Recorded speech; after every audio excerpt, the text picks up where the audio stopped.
Welcome back to another episode of Fig and Farm at Home. Today we're talking about something that is a little bit sensitive. It is a little bit hard to hear if you are in this situation. And so before I dive into today's topic, I want to just first say that if what we're talking about today resonates with you, I want you to know, first of all, that you're not alone, that you have a ginormous supporter over here in your corner rooting you on and ready to help when you're ready. And change can happen. Are you curious what we're talking about today? Last week, I had the opportunity to go into a client's home, and I happened to have an availability that was last minute. A last minute time slot opened up, and I could be there the next afternoon after she contacted me. Or I could wait a week. And she at first said, let's wait a week. But she came back shortly after and said, you know what, let's take that time slot, the one that's sooner, because I do want action to happen. I do want to take actionable steps. Let's get started. And when I asked her why she made that change, I had an idea of why she made that change, went from a week away to the next day. She said because she was embarrassed of her home. She was embarrassed. She wanted to spend the week doing as much as she could in order to prepare for our meeting. She wanted to remediate whatever she could in order to have her home put its best foot forward for me to walk through the door. She was embarrassed, and that made me so incredibly sad. Not just for her, but for so many of you who are in that same situation, that you are embarrassed of your home. You're embarrassed of the way that it represents you, the way that it makes you feel. You might even cancel arrangements with friends, people coming over, because you don't necessarily feel comfortable having that. And so what I want you to know is that if this is you, and if this hits very tender to you, I want you to know that I'm here. I want you to know that I hear you, and I want you to know that I was you. We're going to dive into that a little bit in today's conversation, and I want you to most importantly know that there can be change on the horizon. All right, enjoy today's show. We grew up with the phrase, home is where the heart is, but our culture has shifted, and now the message is, home should be Pinterest perfect. I'm calling BS on that message. Home, it's not about the stuff, it's about the story. And whether you know it or not, your home is a reflection of you and is already saying something. So what is it that you want it to say? Hey, I'm Dani, a former first grade teacher turned home decorator. Going from a dual income to a single income so I could stay home with my babies meant budget, like ramen eating, Goodwill shopping budget. And I learned a few things along the way, like how to bring big style to your home without breaking the bank. And I'm sharing it all with you. Tips, tricks, decor, and design advice so you can learn to tell your story with your style, where you can start living free from the Pinterest perfect trap and start living a life of intention. Welcome to Fig and Farm at Home, where we design happy living and where it doesn't have to be perfect to be beautiful. Over the course of years, I have had the opportunity to have so many conversations with people about their homes. Sometimes it's in a formal situation where I am teaching the client or I'm designing for the client. Sometimes it's a very casual conversation and I just pick up the gist of what it is and how it is they feel about their home. And more oftentimes than not, I hear these words: I'm embarrassed of my home. I'm embarrassed. And when we dive a little bit deeper and we ask why they're embarrassed, a lot of times it comes down to this one thing. It comes down to having too much stuff. And we spend a little bit of time here talking about having too much stuff and how stuff affects us. But I was doing a little research this week, and that research indicated that the average home has over 300,000 items. That is a staggering number. Women in general tend to be stressed by their home environments when they are surrounded by too much stuff. There is a statistic that I don't have in front of me, but I'm going to forget the first number. I think it's 54 or 48% of the average American, or Americans I should say, recognize that they have too much stuff in their homes, but 78% of these people have no idea what to do about it.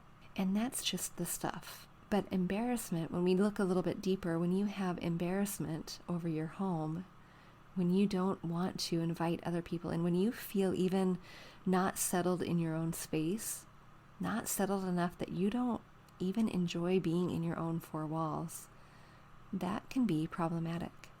When I was growing up, I was living in a home with 6 children and 2 parents and a dog or 2 at the time. It depended on which dog was living, and it was overwhelming. I've shared briefly a little bit about the history before on the podcast, but this home space as a young girl, as a teenage girl, even as a young adult, bringing people home to my home was embarrassing. There was clutter everywhere. Oftentimes we couldn't sit down and have dinner at our dining room table.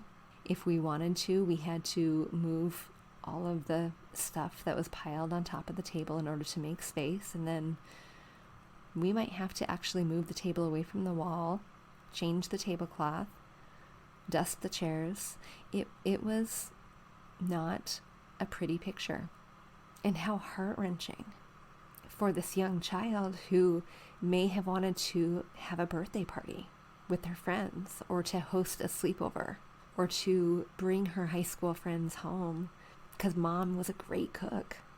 How heart-wrenching, how heart-wrenching to feel so embarrassed by your home that you never wanted to invite anyone over.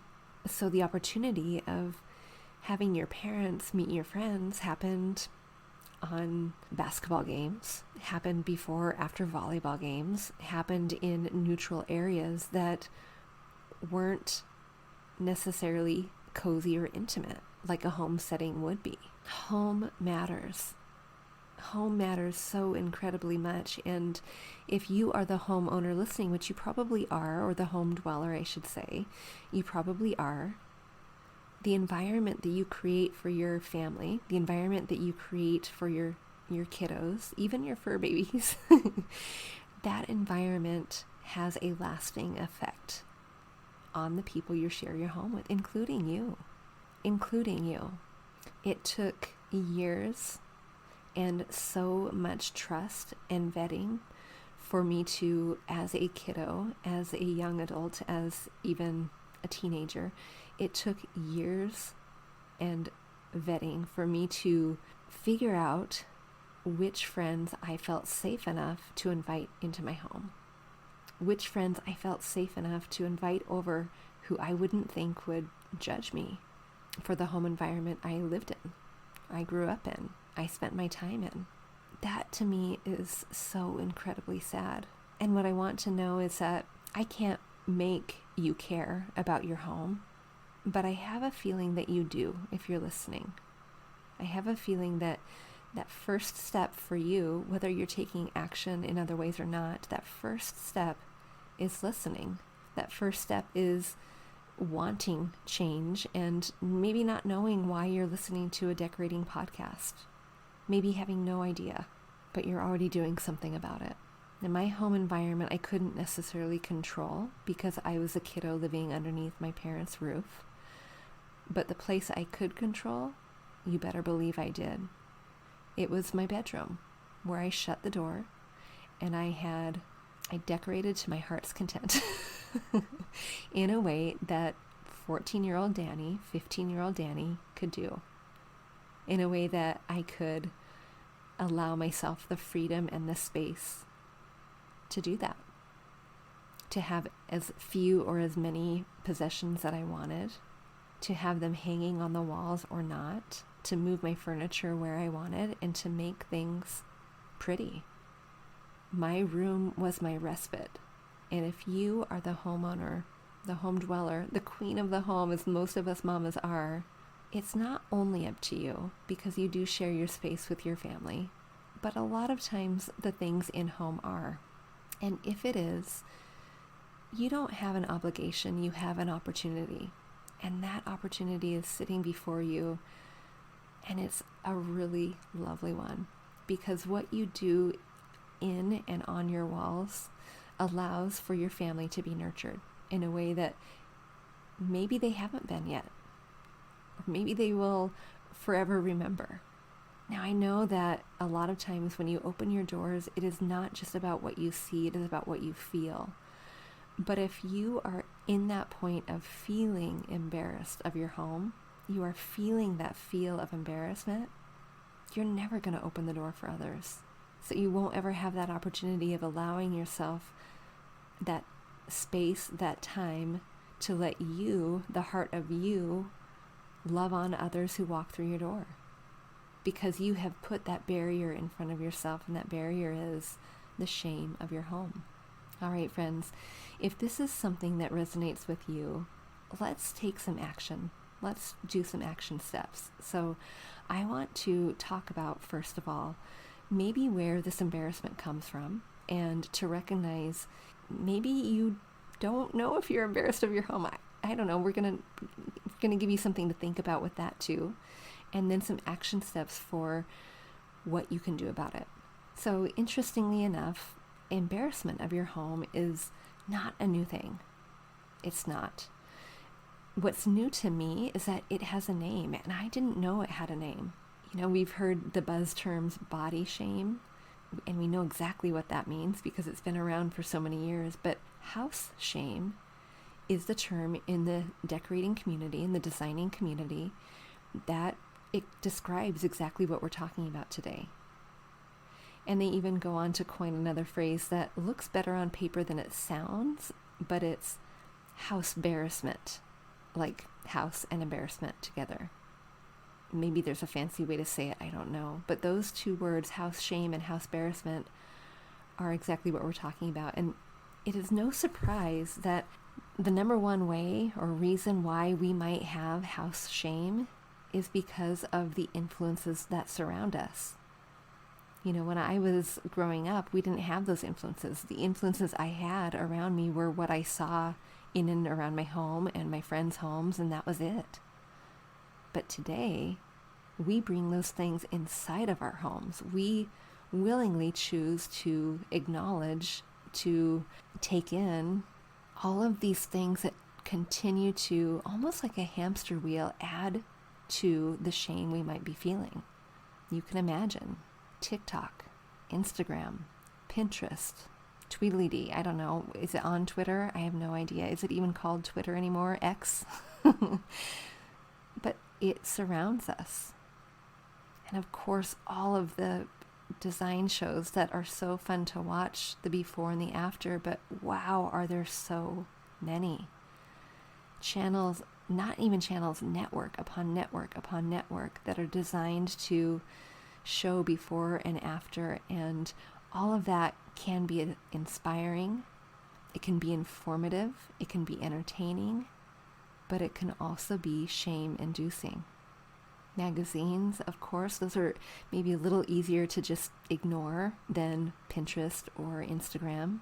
But when we have so many outside influences shaping the way that we feel about our homes, about ourselves inside of our home, there's no wonder that so many people have house shame, that they are embarrassed.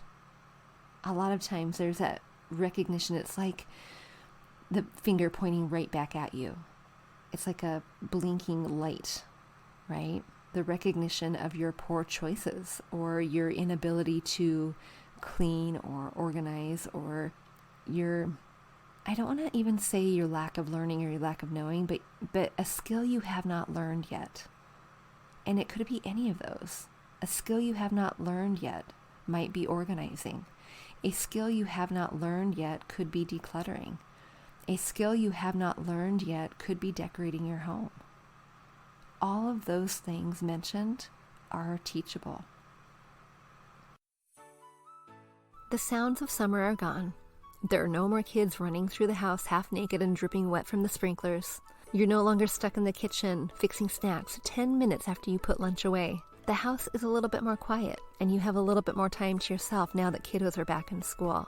And in that quiet, that you can take a phone call uninterrupted or make whatever it is you want for lunch, eat it at 10 if you want to, or 2, you've got a little more time to yourself, and those walls are a little bit more quiet. And as you're looking at those walls, now that the summertime sounds are gone, you might be noticing all of the things that were on your list that had to be put away for the summer. The walls that need to be painted, the rug that needs to be purchased, the chandelier that needs to be hung just right.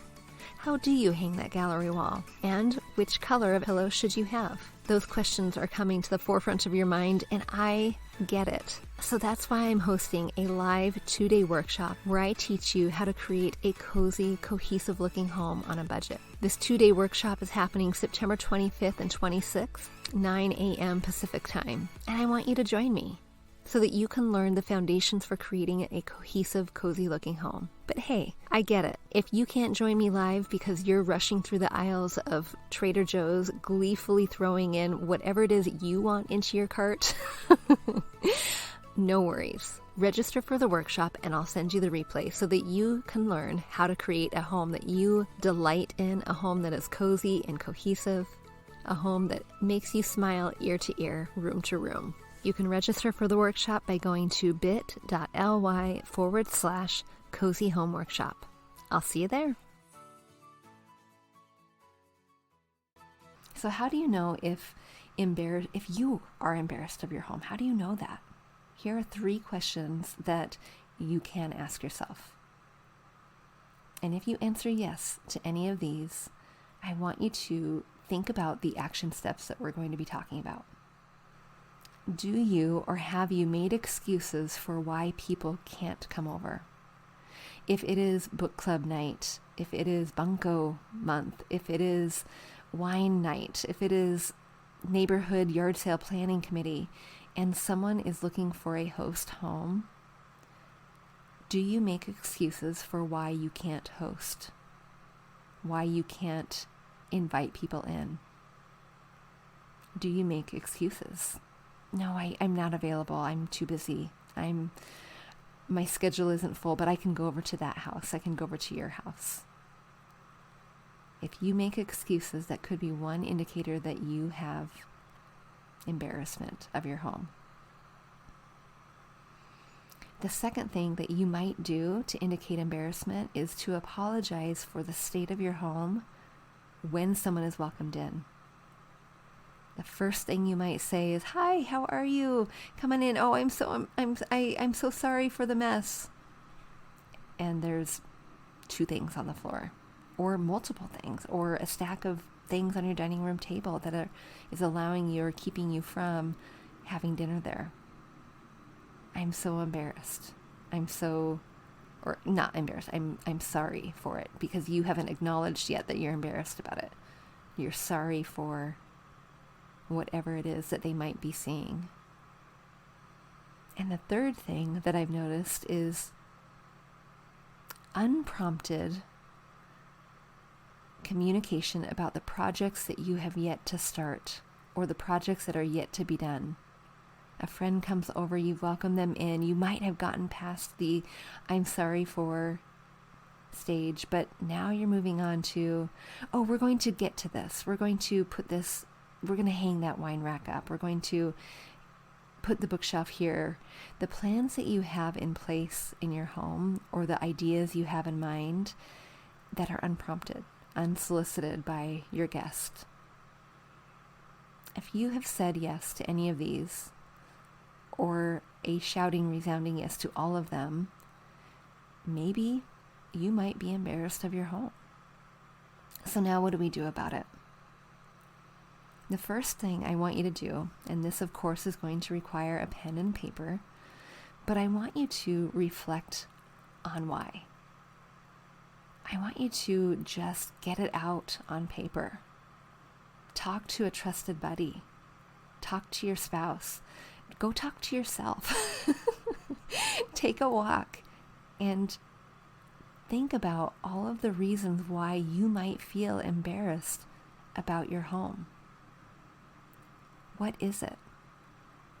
Is it that you have ratty old furniture? Is it that you have way too much stuff? Is it that you have a really small space and you don't know how to arrange it? Is it that you have a collection of cats? Is it that you don't really like cleaning and there's visible dust everywhere? What is it? And write that down. And this, my friends, is going to be the very first step of taking action. Because once you put pen to paper and you acknowledge that I don't even want to say a problem, we're not going to call it a problem, but there is recognition of the thing, the item, the inhibition that is making you feel embarrassed about your home. That is a powerful first step. And then I want you to think about which ones are physical items of what you just listed. And I want you to highlight it, circle it, use a crayon to color it. But I want you to think about the physicality of these things you just wrote down. Most of them are likely going to be physical, meaning there's action that can happen in order to remediate it. What that action is highly dependent on what it is you're embarrassed about. If you have too much stuff, that action is going to be learning how to declutter. That action is going to be actually setting aside a timer in order to do a 15-minute chunk for the first week, and then the second week do 30 minutes, and then the third week do 45 minutes, and so on. The second thing I want you to think about is, with these items in mind, what are the small action steps to remediate those specific items? We talked about the decluttering, but if it is you are embarrassed because you have a home that has too much dust, it is unclean. What is the action step that is going to get you there? But I don't want you to think in terms of marathon action steps. I don't want you to think about such big picture action steps that are going to keep you still stuck. So if, for example, your main issue of why you're embarrassed is because you have too much dust, there's just dust everywhere, it's unclean, you can see it everywhere, you haven't mopped in 3 years, whatever that might be, where might you start? Choose a small space, one room, a little spot, maybe the bathroom. Same thing for decluttering. Choose a baby step. Choose something that is small that you can get a very big win. And then the next day, do it again, and do it again, and do it again. But maybe the action step or the embarrassment is that your home doesn't quite look good. You feel like your home doesn't compare to everyone else's you go into. Like you've made poor choices after poor choices, and you're not entirely sure how to stop making those poor choices or use what you have in order to create a space that you feel comfortable in. What is the first action step? You might have the end goal in mind, and that end goal might be, I want my home to feel like what these pictures I'm seeing on Pinterest feel like, what they look like they feel like. This feels or looks like it feels inviting and cozy and warm. I want my home to feel that way. Your action step might be writing down what you want your home to look and feel like that is not embarrassed. And then as you're doing that, I want you to think about the choices you make from there, those action steps you take. How is that going to align with that feeling word that you now have for the home that you're wanting to create? If you want your home to feel whimsical and playful and fun, and you need a brown couch, or you need a couch, and you have a choice between brown and red, which one is more whimsical, playful, fun? You're using that feeling word as a lens for the action step that you're about to take. The third thing that you can do to overcome the embarrassment, the shame of your home, is to enlist help. And that help might be a YouTube tutorial. That help might be looking on a blog, looking on the step-by-step guide that is you can download from Pinterest, taking a course, listening to a podcast, asking a friend, hiring someone if you feel comfortable doing that. Our homes are meant to be spaces of refuge, of respite, of delight, of comfort. They are designed or intended to be spaces where we feel the safest, where we feel like when we walk in, it feels like a big hug. Because if 2020 has taught us nothing else, it is that the world can be a scary place. The stuff that we see day in and day out, the things that we hear day in and day out, the meetings we have that don't go our way, the interactions we have on the road, you name it, it's not always happy. So when we come home after a long day, when we come home after vacation, when we open up our door, it should be a sigh of relief and not a sigh of disappointment. If this has resonated with you and you would like to take action, and part of that action is deciding to learn what it takes to create a space, to create a home that is a delight to you, that tells your family's story, that teaches you how to create a cohesive looking home. I encourage you to come and join my Home Design 101 waitlist. It's not for designers.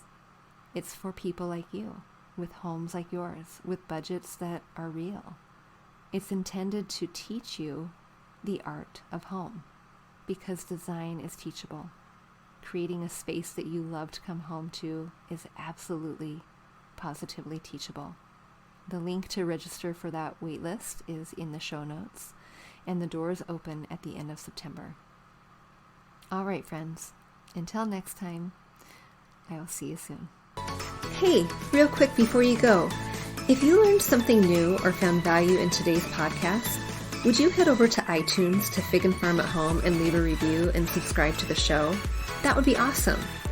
And if you'd like to connect with my community of mamas who are learning to be intentional storytellers within their own homes, join us at bit.ly/design101 group. There's always more room at the table. See you soon.